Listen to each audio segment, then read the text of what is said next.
Господин Атанасов, коментарът загуба, макар че може да кажа, че е равностоянно като цяло.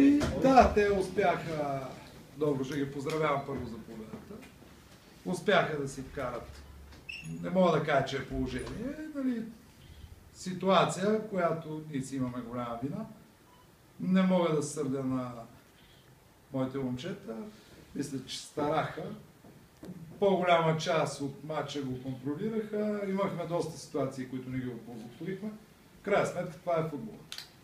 Има победител, има загубил, така че ние си гониме нашите цели. Това е. Какви са вашите цели? Нашите цели са оставане в групата.